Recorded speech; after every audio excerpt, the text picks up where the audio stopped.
اللہ تبارک و تعالی نے بشر کو پیدا فرمایا۔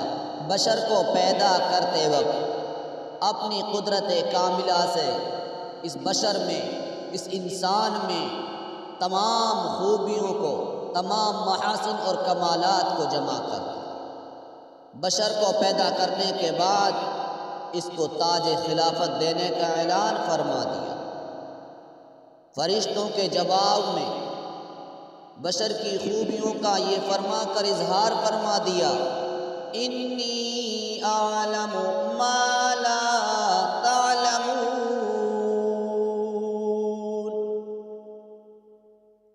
تو اب مجھے کہنے دیجیے، جو امانت آسمانوں کو نہ مل سکی، جو امانت زمینوں کو نہ مل سکی، جو امانت پہاڑوں کو نہ مل سکی، جو امانت جنوں کو نہ مل سکی، جو امانت ملائکہ کو نہ مل سکی، قربان جاؤ انسان کہ تجھے اس امانت کا بار دیا گیا، تجھے اس امانت الہی کا حقدار مانا گیا اور تیرے سر اس امانت کا تاج سجایا ہے۔ تو اپنی عظمت کو سمجھ، اس امانت الہی کے ملنے سے اب تیری حیثیت بڑھ گئی، تیرا مقام بڑھ گیا۔ پتہ چلا بشر آسمانوں سے اعلیٰ، بشر زمینوں سے اعلیٰ، بشر پہاڑوں سے اعلیٰ، بشر جنوں سے اعلیٰ، بشر ملائکہ سے اعلیٰ۔ اور اگر خدا سے پوچھو تو خدا خود کہتا ہے والتین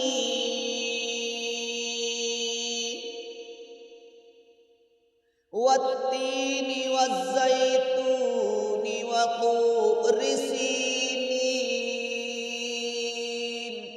وهذا البلد الامین۔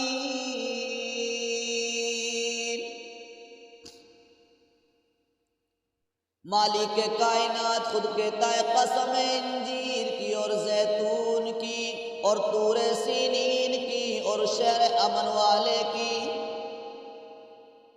وَهَذَا الْبَلَدِ الْأَمِينِ، اور بلد امین کی۔ ان چیزوں کے قسم کھانے سے کیا پتہ چلا؟ سوال ہوگا آپ کے ذہن میں کہ اللہ تبارک و تعالیٰ کو قسم کھانے کی یہاں ضرورت کیا آئی؟ اصل میں یہاں یہ بتانا مقصود ہے انجیر کی، زیتون کی، طور سینین کی اور بلد امین کی جو قسم کھائی گئی۔ آپ نے مالٹا کھایا ہوگا، آپ نے کیلا استعمال کیے ہوں گے، آپ نے دوسرے پھلوں کو استعمال کیا ہوگا، کھجور کھائے ہوں گے، سنترا آپ نے استعمال کیا، چیکو آپ نے استعمال کیا۔ آپ نے دیکھا ہوگا کسی پھل میں اوپر چھلکا ہے تو کسی کے اندر گٹلی ہوتی ہے۔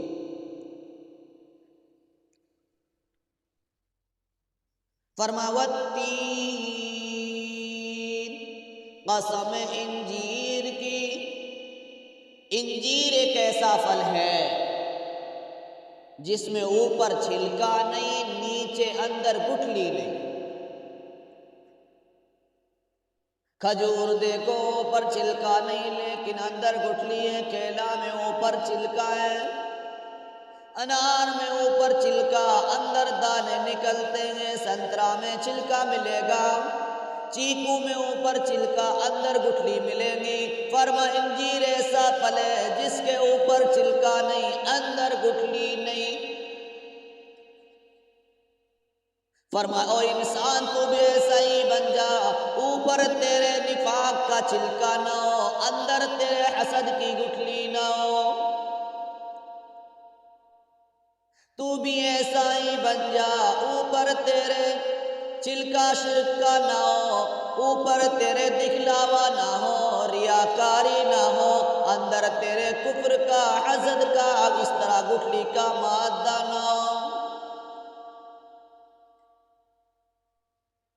اوپر تیرے دکھلاوے کا چھلکا نہ ہو، اندر تیرے جلن کی، حسد کی، شرک کی گٹھلی نہ ہو، نفاق کی گٹھلی نہ ہو۔ فرمایا انجیر ایسا پھلے جو خشک بھی نفع دیتا ہے، تر بھی نفع دیتا ہے، تازہ بھی نفع دیتا ہے، پرانا ہو جائے تب بھی نفع دیتا ہے۔ او انسان تو بھی ایسا ہی بن جا، او مسلمان تو بھی ایسا ہی بن جا، بچپن میں نفع پہنچانے والا بن، جوانی میں نفع پہنچانے والا بن، بڑھاپے پر نفع پہنچانے والا بن جا۔ فرما والتین، قسم انجیر کی، انجیر ایسا پھل ہے جو موسم پر بھی نفع دیتا ہے، بغیر موسم کے بھی نفع دیتا ہے، پس جائے تب بھی نفع دیتا ہے، ثابت ہو تب بھی نفع دیتا ہے۔ فرما انسان تو بھی ایسا ہی بن جا، مسلمان تو بھی ایسا ہی بن جا، لوگوں کو بچپن میں نفع پہنچانے والا بن، جوانی میں نفع پہنچانے والا بن، بڑھاپے میں نفع پہنچانے والا بن، زندگی میں نفع پہنچاتا رہے تو دنیا سے چلا جائے تیرا نام و نشان باقی کوئی نہ رہے، لیکن تیری خوبیاں لوگوں کے دماغ میں موجود ہوں۔ کوئی مسجد بنا جا، مدرسہ بنا جا، مکتب بنا جا، کوئی کنواں کھدوا کر رہا ہے خدا میں دے کر چلا جا، وقف کرا کر چلا جا، اپنے بچوں کو دینی تعلیم دے کر چلا جا۔ اگر تو خدا حافظ قرآن ہے، قاری قرآن ہے، عالم خدا ہے، اور سن تو لوگوں کے لیے دینی تعلیم دے کر چلا جا، تو قبر میں موجود ہوگا، تیری دی ہوئی تعلیم سے لوگ نفع اٹھا رہے ہوں۔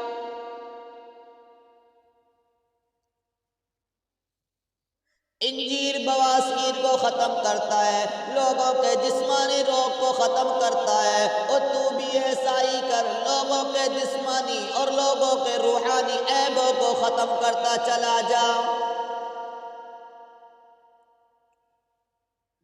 لوگوں کے اندر سے تو غیبت کے روگ کو ختم کر دے، حسد کے روگ کو ختم کر دے، نفاق کے روگوں کو ختم کر دے۔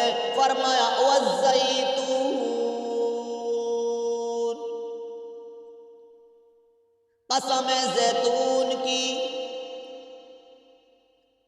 فرمایا زیتون ایسا ہے، زیتون کے بارے میں آیت اکرمہ رضی اللہ تعالیٰ عنہ نے کہا تین اور زیتون دو پہاڑ ہیں۔ قتادہ رضی اللہ تعالیٰ عنہ نے کہا، حضرت قتادہ فرماتے ہیں تین وہ پہاڑ ہے جس پر دمشق آباد ہے، زیتون مسجد بیت المقدس ہے۔ فرمایا قسم ہے زیتون کی، زیتون ایسا تیل ہے، تم نے دنیا بھر کے تیل استعمال کیے، تم نے سرسوں کا تیل استعمال کیا، مٹی کا تیل استعمال کیا، مٹی کا تیل جلاؤ گے تو بدبو آئے گی، سرسوں کا تیل جلاؤ گے تو تمہیں دھواں نظر آئے گا، مکان میں سیاہی آ جائے گی۔ زیتون ایک ایسا تیل ہے اس کو جلا کر دیکھو گے، چراغ جلاؤ گے روشنی اس کی جدا ہے، اس کے جلنے سے مکان میں سیاہی نہیں آتی۔ فرمایا اس کو جو آدمی کھا لے، استعمال کر لے، اس کے جسم کے روگ ختم ہو کر رہ جاتے ہیں۔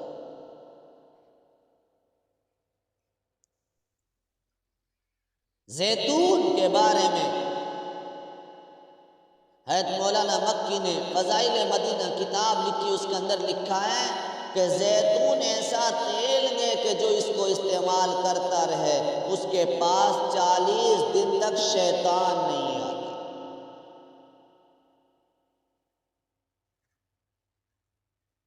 فرمایا والزیتون، قسم زیتون کی، او مسلمان و مومن تو بھی ایسا ہی بن جا، سرسوں کے تیل سے سیاہی آنے والی ہوتی ہے، مٹی کے تیل سے بدبو آتی ہے، زیتون کے تیل میں سیاہی نہیں، بدبو نہیں، اور تو بھی ایسا ہی بن جا جب تیرے پاس کوئی آئے، تیرے پاس میں کوئی بیٹھے، غیبت کی بدبو سے بچ جائے، حسد کی بدبو سے بچ جائے، نفاق کی سیاہی سے بچتا چلا جائے، اس کو نفاق کی سیاہی نہ لگے، غیبت کی بدبو نہ لگے۔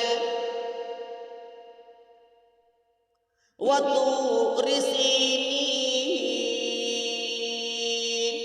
اور قسم ہے طور سینین کی۔ طور سینین وہ پہاڑ ہے جس پر حضرت موسیٰ علیہ السلام کو اللہ تبارک و تعالی نے شرف ہم کلامی کے شرف سے آپ کو نوازا تھا، ہم کلامی کا شرف آپ کو عطا فرمایا۔ فرمایا دنیا کے اندر بیماریاں ہیں، ان کے لیے علاج کے لیے جڑی بوٹیاں ہیں، مگر ہر بیماری کی جب جڑی بوٹی تلاش کرو گے، کوئی کہیں ملے گی، کوئی کہیں ملے گی، کوئی کہیں ملے گی، مگر طور سینین ایک ایسا پہاڑ ہے یہاں ہر بیماری کی موت کے سوا دوا ہے۔ فرمایا طور سینین کی قسم ہے، فرمایا طور سینین ایک ایسی جگہ ہے، ایسا ٹھکانہ ہے، تو دنیا کے کونے میں پھرتا رہا، تجھے تیری بیماری کی دوا نہ ملی، تیری بیماری کی جڑی بوٹی نہ ملی، او میرے بندے تو طور سینین پر چلا جا، جو جڑی بوٹی تجھے دنیا میں نہ ملے، ہندوستان میں نہ ملے، پاکستان میں نہ ملے، بلوچستان میں نہ ملے، عراق میں نہ ملے، امریکہ میں نہ ملے، افریقہ میں نہ ملے، لندن میں نہ ملے، او میرے بندے تجھے پریشان ہونے کی ضرورت کوئی نہیں، تو طور سینین پر جمع ہو جا، وہاں چلا جا، جس بیماری کی جڑی بوٹی کی ضرورت ہو طور سینین سے حاصل کر لے۔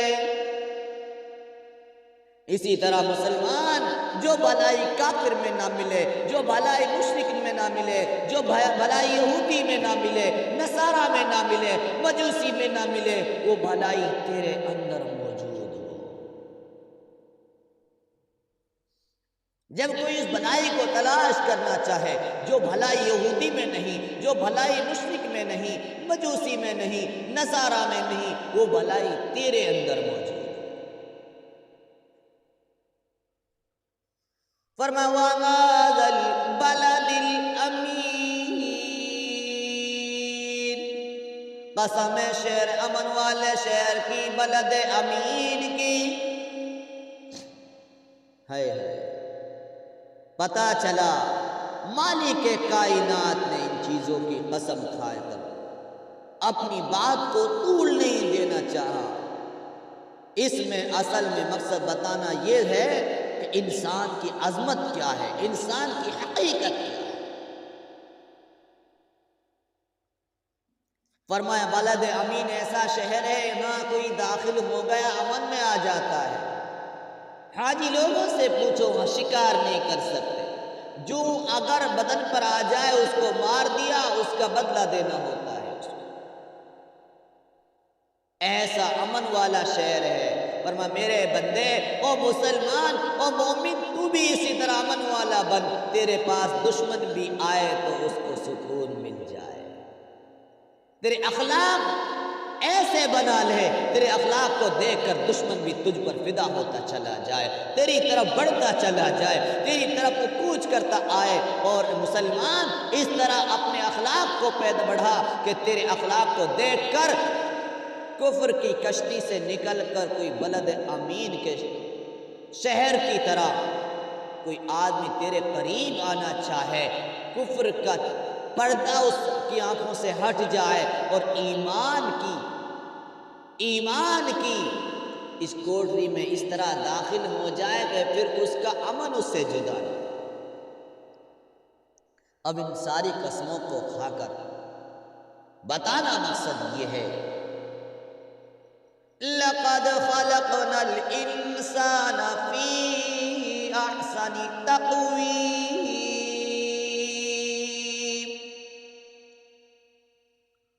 فرمایا میں قسم اس لیے کھاتا ہوں کیوں؟ فرمایا لَقَدْ خَلَقْنَا الْإِنسَانَ فِي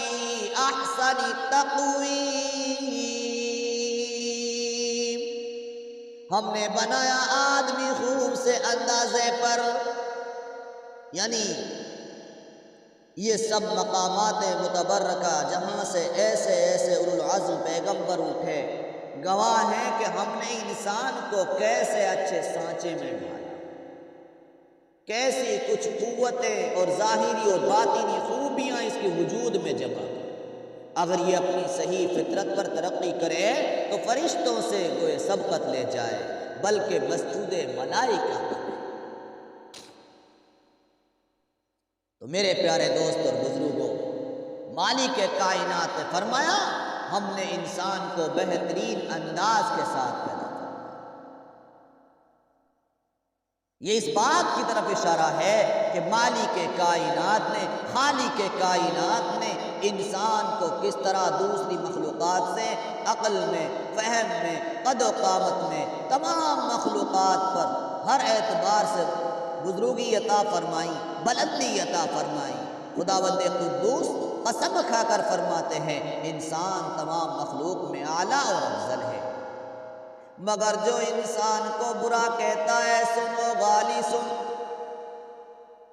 میرے رب نے انسان کی عظمت کو کس طرح بیان فرمایا، مگر گالی تو کہتا ہے بشر کو رسالت مت دو، بشر کو نبوت مت دو، بشر کو ولایت مت دو، بشر کو صداقت مت دو۔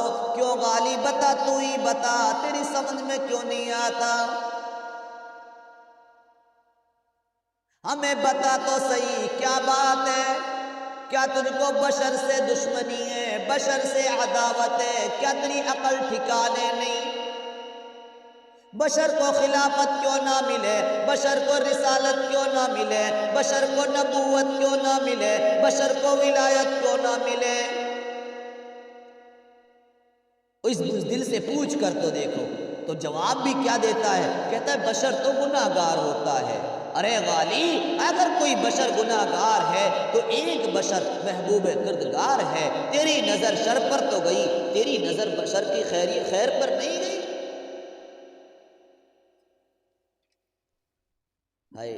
تجھے معلوم بھی ہے بشر خدا کی خدائی میں سب مخلوق سے اعلیٰ ہے، پھر بشر کے مختلف درجات ہیں۔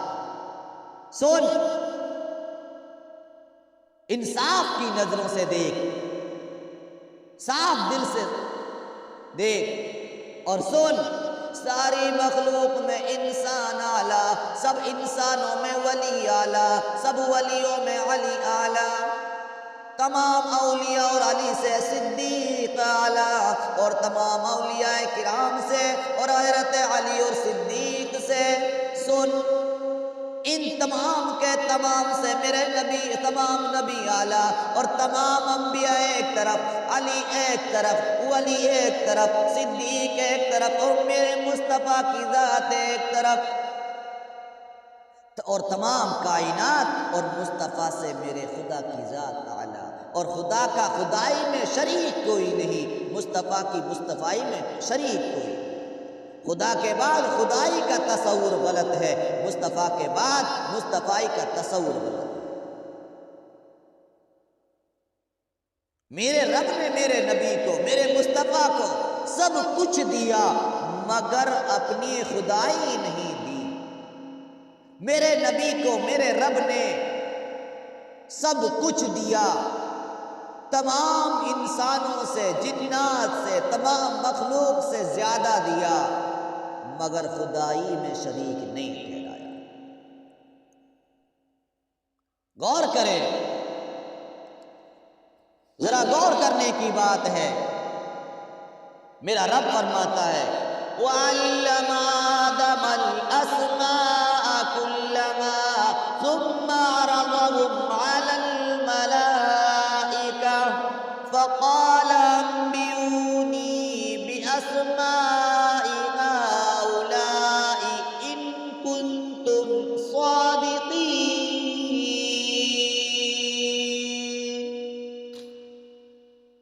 فرمایا سکھلا دیے اللہ نے آدم کو نام سب چیزوں کے، پھر سامنے کیا ان سب چیزوں کو فرشتوں کے، اور پھر فرمایا بتاؤ مجھ کو نام ان کے اگر تم سچے ہو، بتاؤ۔ ان چیزوں کے نام مجھے بیان کرو اگر تم سچے ہو۔ فقال انبئونی باسماء هؤلاء ان کنتم صادقین۔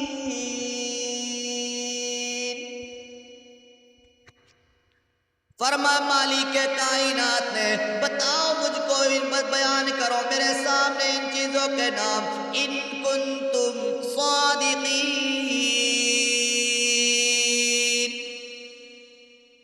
ان چیزوں کے نام بیان کرو اگر تم سچے ہو۔ قالوا سبحانك لا علم لنا الا ما علمتنا انك انت العلیم الحکیم۔ فرشتے بولے پاک ہے تو، ہم کو معلوم نہیں مگر جتنا تو نے ہم کو سکھلا دیا۔ الا ما علمتنا، ہم کچھ نہیں جانتے مگر جو تو نے ہم کو سکھلایا، بے شک تو ہی ہے اصل جاننے والا، حکمت والا۔ تو فرشتوں نے اپنی کمزوری کو ظاہر کر دیا، اور غالی تو کہتا ہے فرشتے انسان سے اعلیٰ، بشر سے اعلیٰ فرشتے کیسے ہو سکتے ہیں جب مالک کائنات نے اپنا کلام فرشتوں کو نہیں انسان کو دیا، اپنا خلیفہ فرشتوں کو نہیں انسان کو دیا۔ پتہ چلا کہ حق تعالی شانہ نے حضرت آدم علیہ السلام کو ہر ایک چیز کا نام، ماں اس کی حقیقت اور خاصیت کے، اس کے نفع اور نقصان کے تعلیم فرما دیا، اور یہ علم ان کے دل میں بلا واسطہ القاء کر دیا، کیونکہ اس کمال علمی کے خلافت اور دنیا پر حکومت کون کرے گا؟ انسان ہی کرے گا۔ اور اس کے بعد فرشتوں کو اس حکمت پر مطلع کرنے کی وجہ سے ملائکہ سے امور مذکورہ کا سوال کیا گیا کہ اگر تم اپنی اس بات میں کہ تم کار خلافت انجام دے سکتے ہو سچے ہو تو ان تمام چیزوں کے نام اور احوال بتاؤ، لیکن انہوں نے اپنے عجز کا، اپنی کمزوری کا، اپنے قصور کا اقرار کیا۔ خوب سمجھ گئے کہ بغیر اس علم عام کے کوئی کار خلافت زمین میں نہیں کر سکتا۔ تو میرے پیارے دوست اور بزرگ ذرا غور کریں، خاص طور سے وہ حضرات غور کریں جو آج انسان کے نبی بننے کے مخالف ہیں۔ میرا رب فرماتا ہے، میرے رب نے اعلان فرما دیا ہے، صاف اعلان واضح کر دیا۔ کیا کہا؟ میرے رب نے فرما دیا، فرشتوں نے کو اعلان کیا، فرشتوں کو حکم دیا کہ میرے آدم کو سجدہ کرو، میرے آدم کو سجدہ کرو۔ ہاں، سب نے سجدہ کیا مگر ابلیس لعین نے سجدہ کوئی نہیں کیا، اور کہا یہ نہیں ہو سکتا مجھ سے ایسے بشر کو سجدہ کروں جسے تو نے خمیر اٹھے ہوئے گارے سے بنایا ہے، جو سوکھ کر بجنے لگتا ہے۔ حکم ہوا اگر ایسا ہے تو یہاں سے نکل جا کہ تو راندہ درگاہ ہوا، اور جزا کے دن تک تجھ پر لعنت ہوئی۔ ما منعک الا تسجد اذا امرت، کس بات نے تجھے جھکنے سے روکا جبکہ میں نے حکم دیا؟ تو ابلیس لعین نے کہا اس چیز نے روکا ہے کہ میں آگ سے بنا ہوں اور یہ مٹی سے، میں آدم سے بہتر ہوں، تو نے مجھے آگ سے پیدا کیا اور اسے مٹی سے بنا۔ تو میرے محترم بزرگ اور دوستو، گھمنڈ کرنا، تکبر کرنا، بڑائی جتلانا، یہ شیطان کی پہچان ہے، یہ شیطانیت۔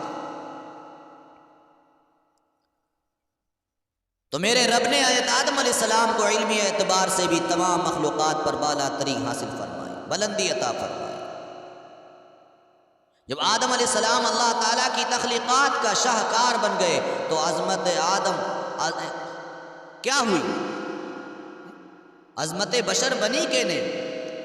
بشر کی عظمت، انسان کی عظمت خلیفۃ اللہ منانے کے لیے تمام ملائکوں کو حکم ہوا کہ اعتراف عظمت میں اعتراف عظمت آدم علیہ السلام کے لیے جھک جاؤ، اس کا اعتراف بھی کرو، اس کی عظمت بھی کرو اور اس کے لیے سجدہ کرو۔ نوری جھک گئے، ناری اکڑ گئے۔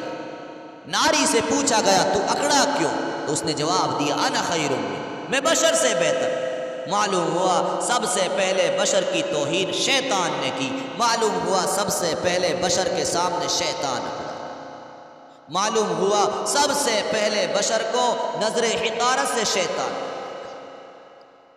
کہا جاتا ہے فلاں طبقے کے پاس بھی دلائل ہے، اگر چپ نہ کرنا ہو، بولتے رہنے کا نام ہی دلیل ہے، تو شیطان نے بھی دلیل دی تھی کہ پتہ چلا ابلیس کہتے ہی اسے ہیں جو جھوٹا ہونے کے باوجود بولتا رہتا ہے، اکڑتا رہتا ہے، گھمنڈ کرتا رہتا ہے، تکبر کرتا رہتا ہے۔ ابلیس نے بشر کی توہین کی، اس کو لعنت کا توقع ملا۔ ملائکہ نے بشر کی تعظیم کی، انہیں خدا اور رسول کے درمیان سفارت کی عزت ملی۔ اس سے معلوم ہوا بشر ہی نبوت کا حقدار ہے، بشری رسالت کا حقدار ہے، بشری امانت الہی کا حقدار ہے، بشری صداقت کا حقدار ہے۔ میری معراج کہ میں تیرے قدم تک پہنچا، میری معراج کہ میں تیرے قدم تک پہنچا، تیری معراج کہ تو لوح و قلم تک پہنچا۔ میرے بھائیو دوستو، دعا کریں اللہ پاک ہم کو اپنی حقیقت سمجھنے کے لیے قبول فرمائیں، اور انسان کی عظمت کیا ہے اس عظمت کو سمجھ کر راہ خداوندی میں اپنے آپ کو سربسجود کرنے کے لیے قبول فرمائیں۔ ہر برائی سے، ہر فتنے سے، ہر شر سے اللہ پاک ہم سب کی حفاظت فرمائے۔